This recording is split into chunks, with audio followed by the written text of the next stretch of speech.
అదే అపోస్తుల కార్యాలు 4వ అధ్యాయము 25 చదవాలి. ఏమనుంది అందులో? అన్యజనులు ఎలా అల్లరి చేసిరి, ఇటు అల్లరేంటి?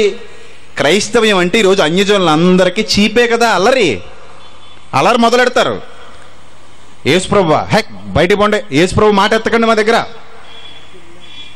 అసలు ఆయన మాట తీసుకురావడానికి లేదు, ఆయన పేరు చెప్పడానికి లేదు, ఆయన గొడవ ఆయన ఊసి ఎత్తడానికి లేదు. ఆయన మన దేశంలోడు కాదు, విదేశాలోడు.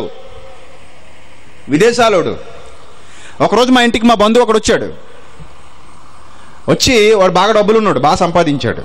వాడు అన్నాడు, ఏరా మీకు ఇంక మన దేశంలో దేవుళ్ళు ఎవరు దొరకలేదురా, విదేశాల్లో దేవుణ్ణి పట్టుకున్నారు అన్నాడు.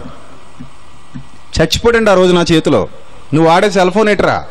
శాంసంగ్. ఏరా ఇండియాలో ఫోన్లు సరిపోవట్లేదు ఎట్రా నీకు? శాంసంగ్ ఎందుకు వాడుతున్నావురా? అది మన దేశానికి కాదురా తెంగరోడా, చైనా ఫోన్ రా అది, మేడ్ ఇన్ చైనా. తెల్లమకం వేశాడు. ఏరా నువ్వు తిరిగే ట్రైన్ ఎవడబ్బ సొత్తురా? ఇండియా వాడు కనిపెట్టాడు అనుకున్నావురా? కాదురా, విదేశాల్లో కనిపెడితే ఇక్కడ ఎక్కి తిరుగుతున్నావురా.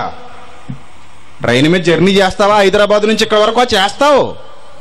మరి ఎవడబ్బ సొత్తు అనుకున్నావురా? అది విదేశాలోడు కనిపెట్టాడురా. అరే నువ్వు వాడుతున్నావు కదా ఫోను, కంపెనీ మాట పక్కన పెడితే ఆ ఫోన్ ఎవడు కనిపెట్టాడో తెలుసా? Graham Bell కనిపెట్టాడురా. మన దేశంలో పుట్టలేదురా, విదేశాల్లో పుట్టాడు. వాడుతున్నావు. మరి పైన ఎగురుతున్నాయి చూడు విమానాలు, రైట్ బ్రదర్స్ కనిపెట్టారు, విదేశాల్లో పుట్టింది.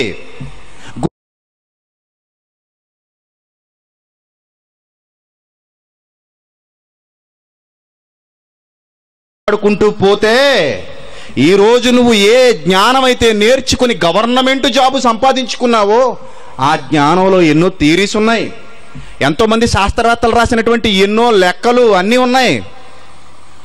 ఇవన్నీ విదేశాలలో పుట్టిన వారి దగ్గర తెచ్చుకున్నటువంటి జ్ఞానమే కదరా. అన్ని బ్రాండెడ్ కావాలి నీకు. మళ్ళీ నువ్వు వేసుకునే అండర్వేర్తో సహా నీకు అన్ని బ్రాండెడ్ కావాలి. ఇక తాగుబోతు దరిద్రులు అయితే ఇండియాది నచ్చదు వీళ్ళకి. ఫారిన్ది ఏమైనా ఉంది? ఫారిన్ది పేకల దాకా తాగి దొల్లేస్తాం కింద పడి. ఫారిన్ సరికైనా దొరికేద్దా అని అడుగుతారు. ఇవన్నిటికీ మాత్రం విదేశాలు కావాలి. విదేశాల నుంచి వచ్చిన నో ప్రాబ్లం. దేవుడి దగ్గరకు వచ్చేసరికి మాత్రం విదేశీ అయిపోయాడా? గాలికి, నీటికి, మట్టికి, ఆకాశానికి, అగ్నికి స్వదేశీ విదేశీ అని భేదం ఉండదురా. వాటన్నిటినీ సృష్టించిన దేవుడికి కూడా ఈ దేశం ఆ దేశం అని భేదం ఉండదు.